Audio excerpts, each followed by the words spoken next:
ओम श्री शक्ति नमः। ओम श्री शक्ति नमः। ओम श्री शक्ति नमः। ओम श्री शक्ति नमः। 28वां विश्व अध्यायम। दुर्गम दैत्य की तपस्या, बल प्राप्ति तथा अत्याचार, देवताओं का भगवती की प्रार्थना करना, भगवती का शताक्षी और शाकंभरी के रूप में प्राकृत्य दुर्गम का वध और देवगणों द्वारा भगवती की स्तुति। जन्मेजय बोले, हे मुने, भगवती शताक्षी के शरणों के उपासक एवं धर्मप्राण राजसी हरिश्चंद्र की यह बड़ी अद्भुत कथा आपने कही है। मुने, वे कल्याण में देवी भगवती किसी प्रकार से शताक्षी 100 नेत्रों वाली हुई, उसका कारण बताइए। मेरे जन्म को सार्थक कीजिए। कौन ऐसा विमल बुद्धि वाला मनुष्य होगा जो भगवती के गुणों का श्रवण करके पूर्ण रूप से तप्त हो जाए। इसे शून्य से पद पर अश्वमेघ यज्ञ का फल मनुष्य को प्राप्त होता है। व्याची बोले, हे राजन, मैं शताक्षी की मंगलकारिणी उत्पत्ति का वर्णन करता हूँ, आप सुनिए। आप सदस्य देवी भक्त के प्रति कोई भी बात मेरे लिए अवश्य नहीं है। प्राचीन काल की बात है। दुर्गम नामक एक अत्यंत भयंकर मां दैत्य था। इन्यास के वश में उत्पन्न वह महान दुष्ट दुर्गम दुरु का पुत्र था। देवताओं का बल वेद हैं। उस वेद के नष्ट हो जाने पर देवताओं का भी नाश हो जाएगा, इसमें संदेह नहीं। अर्थ पहले वही वेद नाश किया जाना चाहिए। ऐसा सोचकर वह तप करने के लिए हिमालय पर्वत पर चला गया। वहाँ पर मन में ब्रह्मा जी का ध्यान करके उसने केवल वायु पीकर रहते हुए 1000 वर्ष तक कठोर तपस्या की। उसके तेज से देव दानव सहित समस्त प्राणी संतप हो उठे। तब उसके तप से प्रसन्न होकर विकसित कमल के समान सुंदर मुख वाले चतुर्मुख भगवान ब्रह्मा अंश पर आरूढ़ होकर उसे वर देने के लिए वहाँ गए। नेत्रबूंद कर समाधि की स्थिति में बैठे हुए उस दैत्य से 4 मुख वाले ब्रह्मा जी ने स्पष्ट वाणी में कहा, आपका कल्याण हो। आपके मन में जो भी इच्छा हो उसे वर के रूप में मांग लो। वरदाताओं का स्वामी मैं आपकी तपस्या से प्रसन्न होकर इस समय उपस्थित हुआ हूँ। ब्रह्मा जी के मुख से यह वाणी सुनकर वह दैत्य समाधि से उठ खड़ा हुआ और उसने पूछा, उनके वर मांगते हुए कहा, हे सूर्येश्वर, मुझे सभी वेद देने की कृपा कीजिए। आप ही हे महेश्वर, तीनों लोकों में ब्राह्मणों और देवताओं के पास जो मंत्र हो वह सब मेरे पास आ जाए और मुझे वह बल दीजिए जिससे मेरे द्वारा देवताओं की पराजय हो जाए। उसकी यह बात सुनकर चारों वेदों के परम अधिष्ठाता ब्रह्मा जी ऐसा ही हो, यह वचन कहते हुए सत्य लोक चले गए। उसी समय से ब्राह्मणों को समस्त वेद विस्तृत हो गए। स्नान, संध्या, नित्य होम, श्राद्ध, यज्ञ और जप आदि का लोप हो गया, जिससे भूमंडल में बड़ा हाहाकार मच गया। ब्राह्मण आपस में कहने लगे, यह क्या हो गया। अब इसके बाद वेद के अभाव की स्थिति में हम लोगों को क्या करना चाहिए। इस प्रकार जगत में अत्यंत भयंकर तथा घोर अनर्थ उत्पन्न होने पर हवि भाग न मिलने के कारण सभी देवता जरा रहित होते हुए भी जराग्रस्त हो गए। तब उसने देवताओं की नगरी अमरावती को घेर लिया। देवतागण वज्र के समान शरीर वाले उस दैत्य के साथ युद्ध करने में असमर्थ हो गए। अट भाग कर वे देवता पर्वत की कंडराओं और सुमेरु पर्वत की गुफाओं में स्थान बनाकर परम शक्ति स्वरूपा प्राम्बिका का ध्यान करते हुए रहने लगे।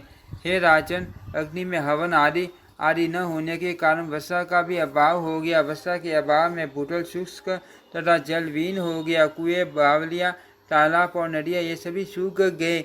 हे राजन, ये अनावृष्टि 100 वर्षों तक बनी रही, जिससे बहुत सी प्रजाएं और गाय, भैंस आदि पशु मर गए। इस प्रकार घर घर में मनुष्य के शव के ढेर लगे। इस प्रकार अनर्थ के उपस्थित होने पर शांत चित्त वाले वे ब्राह्मण कल्याण स्वरूपिणी जगदम्बा की आराधना करने के विचार हिमालय पर्वत पर जाकर समाधि, ध्यान और पूजा के द्वारा भगवती को निरंतर प्रसन्न करने लगे। वे निराश रहते हुए एकमात्र उन्हीं भगवती में शीत लगाकर उनके शरणापन्न हो गए और उनकी इस प्रकार स्तुति करने लगे, हे महेश्वरी इस असहाय जनों पर दया कीजिए। हे अम्बिके समस्त अपराधों से मुक्त हम लोगों पर कृपा न करना आपके लिए शोभनीय नहीं है।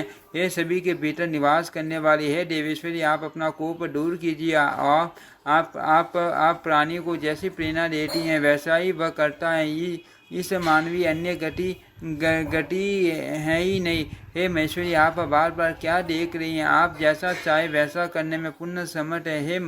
हे महिषानी, इस उत्पन्न हुए घोर संकट से हमारा उद्धार कीजिए। हे अंबिका के जीवनी शक्ति के अभाव में हमारी स्थिति कैसे रह सकती है? हे महेश्वरी, आप प्रसन्न हो जाइए। हे जगदम्बिके, आप प्रसन्न हो जाइए। अनंत कोटि ब्राह्मण की अधीश्वरी, आपको बार बार नमस्कार है। कुट इष्ट रूपिणी देवी को नमस्कार है। सिद्ध रूपा देवी को बार बार नमस्कार है। वेदांतों के द्वारा ज्ञात होने वाली को नमस्कार है और अखिल भुवन की स्वामिनी को बार बार नमस्कार है। संपूर्ण आगम शास्त्र नेति इन वचनों से जिनका ज्ञान कराते हैं, हम सब प्रकार से उन सर्व कारण स्वरूपिणी भगवती को शरणागत हैं। इस प्रकार ब्राह्मणों के प्रार्थना करने पर समस्त भुवन पर शासन करने वाली भगवती भुवनेश्वरी महेश्वरी पार्वती ने उन्हें अनंत नेत्रों से युक्त अपना रूप दिखाया। उनका विग्रह काले कजल के सदृश था, नील कमल के समान विशाल नेत्रों से संपन्न था और अत्यंत कठोर समान आकार प्रकार वाले उन्नत गोल स्थूल एवं सुडौल स्तनों से सुशोभित था। वे अपने हाथों में मुट्ठी भर बाण, विशाल धनुष, कमल पुष्प, पल्लव, जड़ तथा फलों से संपन्न अनंत रस से युक्त तथा भूख प्यास और बुढ़ापे को दूर करने वाले शाक आदि धारण किए हुए थी। संपूर्ण सुंदरता के सारा स्वरूप कमनीयता संपन्न करोड़ों सूर्य के समान प्रकाशमान और करुणा रस के सागर स्वरूप उस विग्रह का दर्शन कराकर अनंत नेत्रों के साथ प्रकट वे जगत दात्री भगवती समस्त लोकों में अपनी आंखों से सहस्त्रों जल धाराएं गिराने लगी। इस तरह उनके नेत्रों से निकले हुए जल से 9 रात तक मान वृष्टि होती रही। समस्त प्राणियों को दुखी देखकर भगवती अपने नेत्रों से आंसू गिराती रही। उससे वे सभी प्राणी और सभी औषधियाँ भी तृप्त हो गई। हे राजन, उस वृष्टि के द्वारा सभी नदियाँ और समुद्र जल से परिपूर्ण हो गए। पहले जो देवता छिप कर रह रहे थे वे अब बाहर निकल आए। इसके बाद सभी देवता और ब्राह्मण एक साथ मिलकर देवी की स्तुति करने लगे। हे वेदांत बेटी, आपको नमस्कार है। हे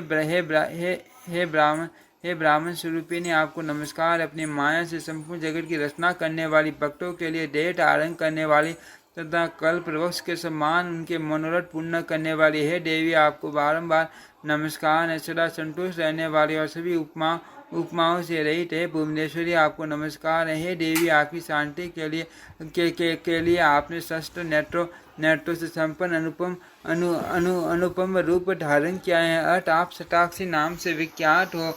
हे जननी, भूख से अत्यंत पीड़ित होने के कारण आपकी स्तुति करने के लिए हम लोगों में सामर्थ्य नहीं है। हे महिषानी, हे अंबिके, अब आप कृपा कीजिए और हमें वेदों को प्राप्त कराइए। व्यास जी बोले, उनका यह वचन सुनकर कल्याणकारी भगवती उन्हें खाने के लिए अपने हाथ में स्थित शाक तथा स्वादिष्ट फल मूल प्रदान किए। साथ ही नाना विधि अन्न तथा पशुओं के खाने योग्य पदार्थ और अनंत काम्य रसों से संपन्न भोज्य पदार्थ उन्हें नवीन अनोत्पत्ति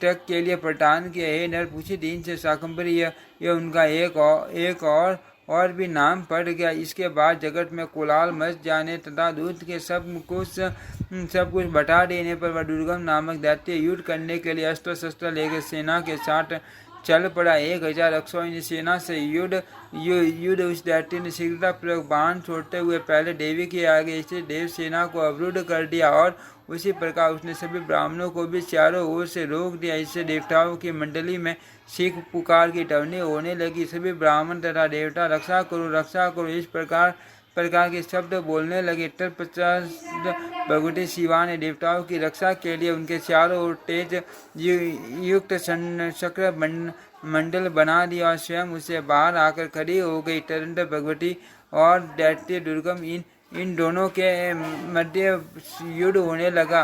बाणों की वर्षा से अद्भुत सूर्यमंडल आच्छादित हो गया। बाणों के परस्पर घर्षण से तीव्र प्रभाव वाली अग्नि निकलने लगती थी। धनुष को कठोर प्रतिष्ठा की टंकार से अपने प्रांत बाघ तक दिशाएं बैरी सी हो जाती थी। तत्पश्चात देवी के शरीर से अनेक उग्र शक्तियां प्रकट हुई। उनमें कालिका, तारिणी, बाला, त्रिपुरा, भैरवी, रमा, बगला, मातंगी, त्रिपुर सुंदरी, कामाक्षी, तुलजा देवी, जाम्बिनी, मोहिनी, सीनमस्ता, ग्रहकाली तथा 10,000 हाथों वाली देवी। ये 16 पुण्य 32, इसके बाद 64 और फिर अनंत देवियां हाथों में अस्त्र शस्त्र धारण किए हुए प्रकट हुई।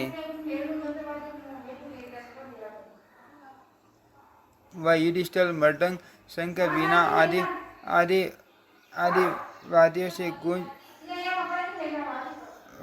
गूंज उठा। उन शक्तियों के द्वारा दैत्यों की 100 अक्षौहिणी सेना का संहार कर दिए जाने पर देव शत्रु व दैत्य सेनाध्यक्ष दुर्गम तुरंत सामने आ खड़ा हुआ और शक्तियों के साथ अद्भुत युद्ध करने लगा। जहाँ वह घोर युद्ध हो रहा था वहाँ रक्त की धारा बहने लगी। 10 दिनों में उस दैत्य की वे सभी अक्षौहिणी सेनाएं नष्ट हो गई। तदनंतर अत्यंत भयंकर 11वां दिन आने पर वह दैत्य लाल रंग की माला एवं वस्त्र धारण किए तथा शरीर में लाल चंदन लगाए मान उत्सव मनाकर युद्ध के लिए रथ पर आरूढ़ हुआ। बड़े उत्साह के साथ सभी शक्तियों को जीत कर वह दैत्य महादेवी के रथ के सामने अपना रथ ले गया। अब देवी और दुर्गम दैत्य इन दोनों में भीषण युद्ध होने लगा। हत्याओं को टास पहुंचाने वाला वह युद्ध 2 प्रहर तक होता रहा। इसके बाद भगवती ने 5 भीषण बाण छोड़े, जिनमें 4 बाणों से उसके 4 घोड़ों और 1 बाण से सारथी को मार डाला। पुण्य जगदम्बा ने 2 बाणों से उसके दोनों नेत्रों को वेद दिया। 2 बाणों से उसकी दोनों भुजाएं एवं 1 बाण से उसकी ध्वजा काट डाली और 5 बाणों से उसके वक्ष स्थल का भेदन कर दिया। तदनंतर वह दैत्य रुधिर का वमन करता हुआ भगवती परमेश्वरी के सामने मृत्यु को प्राप्त हो गया और उसके शरीर से तेज निकलकर देवी के विग्रह में प्रविष्ट हो गया। इस प्रकार उस महापराक्रमी दैत्य का संहार हो जाने पर तीनों लोकों में शांति व्याप्त हो गई। इसके बाद ब्रह्मा आदि सभी देवता भगवान विष्णु और शिव को आगे करके भक्तिपूर्वक गड़गड़ वाणी में जगदम्बा की स्तुति करने लगे।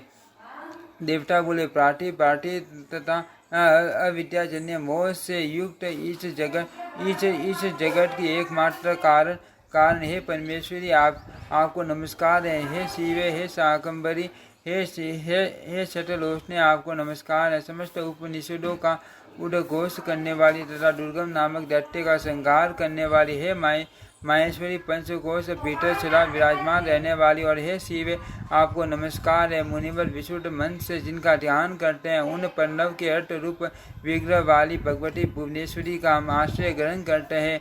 अनंत कोटि ब्राह्मणों का प्रादुर्भाव करने वाले, ब्रह्मा विष्णु आदि को उत्पन्न करने वाली तथा दिव्य विग्रह वाली भगवती के समक्ष हम लोग संपूर्ण भाव से नतमस्तक हैं। दया में परमेश्वरी माता शताक्षी के अतिरिक्त ऐसा कौन सर्वेश्वर है जो दीन दुखियों को देखकर रुदन कर सकता है। व्यासी बोले, हे राजन, ब्रह्मा विष्णु आदि श्रेष्ठ देवताओं के इस प्रकार इष्टवन तथा विविध द्रव्यों से पूजन करने पर भगवती उसी क्षण संतुष्ट हो गई। कोयल के समान मधुर स्वभाव वाली उन भगवती ने दुर्गम दैत्य से वेदों को वापस लाकर सौंप दिया और विशेष रूप से ब्राह्मणों से कहा, जिस वेद राशि के अभाव में यह अनर्थ उत्पन्न हुआ था, उस अनर्थ को आप लोगों ने अभी प्रत्यक्ष देखा भी है। वह वेद राशि मेरा उत्कृष्ट विग्रह है। आप लोगों को विशेष रूप से इसकी रक्षा करनी चाहिए। आप लोगों को सर्वदा मेरी पूजा तथा सेवा करनी चाहिए। आप लोगों के कल्याण के लिए इससे बढ़कर कोई अन्य उपदेश नहीं है। आप लोगों को चाहिए कि मेरे इस